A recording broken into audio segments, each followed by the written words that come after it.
A onça parda, que também é chamada de puma e sussuarana em alguns lugares do Brasil, ela é atualmente aqui na nossa região o maior carnívoro terrestre, ou seja, o maior predador que nós temos. Ela é uma espécie extremamente adaptável, ela ocorre naturalmente desde o sul do Chile, lá na Patagônia, até o oeste do Canadá, noroeste do Canadá, entrando quase no Alasca. E nessa região toda, que é uma região muito ampla, que envolve as 3 Américas, ela pode ser encontrada em deserto, no Pantanal, áreas úmidas, na Floresta Atlântica, na Caatinga, na Floresta Amazônica. Então ela é uma espécie que se adapta muito fácil a diferentes ambientes. Então, eu estava aí fazendo um serviço de rotina aí numa área aí do lado da floresta ali, daí tem uma trilha. E encontrei um pé de limão, daí parei para mim catar os limão lá e vi um bicho atravessar a estrada numa certa distância e calculei que era um lobo-guará. Então pensei, agora eu vou, cato um limão aqui, depois vou na direção dele lá e vou, para mim ver de perto, porque o lobo já é mais comum aqui na região. Só que quando eu cheguei, que eu fiz a curva, e entrei num lugar onde tinha uma sangra assim, eu deparei com a onça. Era uma onça parda. Dentro dessa capacidade adaptativa, a gente encontra uma variação relativamente grande no porte desses animais. Aqui na nossa região, uma onça parda adulta vai lá entre 25 e 30 quilos uma fêmea, até uns 50, 60 quilos um macho. Nos Estados Unidos, oeste dos Estados Unidos, ali na Califórnia ou no Canadá, ela pode ter o dobro do tamanho. E isso faz, ou seja, passar dos 100 quilos, né? Isso faz, logicamente, que haja uma variação também muito grande em relação às suas presas em toda essa área de distribuição, de forma relacionada ao porte que o animal tenha localmente. Enquanto os porcos estão aparecendo, os catetos já tem, enfim, tem uma variedade de alimento para ela aí. Tatu, esses bichos menores aí, elas pegam tudo. Aqui na nossa região preda uma variedade relativamente grande de presas silvestres. Isso inclui alguns animais de porte maior, como a capivara, como o tamanduá, como o tatu, e alguns animais menores, como a cutia, como a paca, e mesmo alguns roedores menores. E algumas aves também. O jacu, por exemplo, chega a ser caçado pela onça parda, né? Então essa diversidade de presas é que permite que ela também sobreviva em áreas relativamente alteradas, porque essas espécies também, de uma maneira ou de outra, conseguem resistir a essas mudanças no uso da terra. Já foi visto os vestígios dela, as pegadas e com pegadas pequenas que tem filhote junto.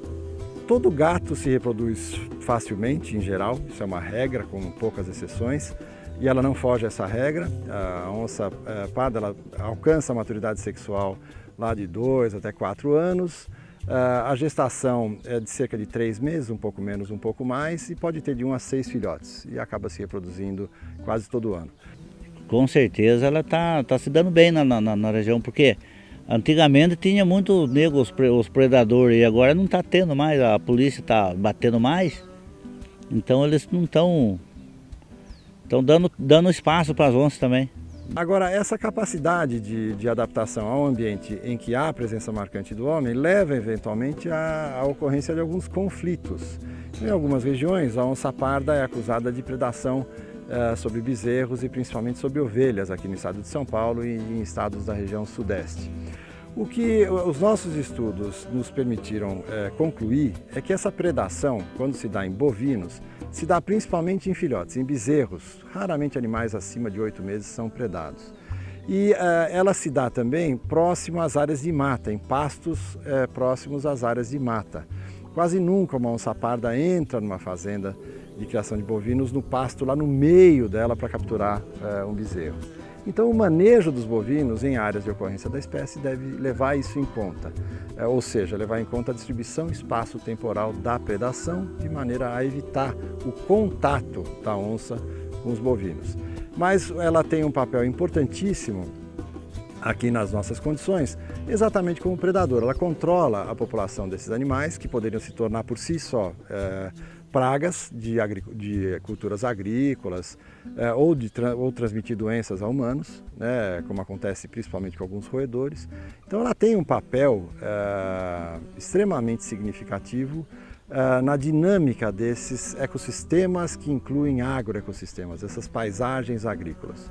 E é por isso que ela deve ser conservada. Agora com a implantação essas ideias novas aí, contribui muito para isso, não só a onça, vários outros bichos que teve meio extinto aí já está aparecendo de novo.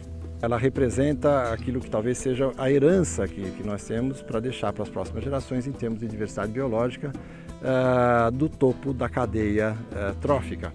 Então, se a gente quer manter o ambiente funcionando de forma sustentável, é preciso que se mantenha a estrutura trófica desse ambiente. E o predador principal que ainda permanece é a onça-parda, daí a sua grande importância.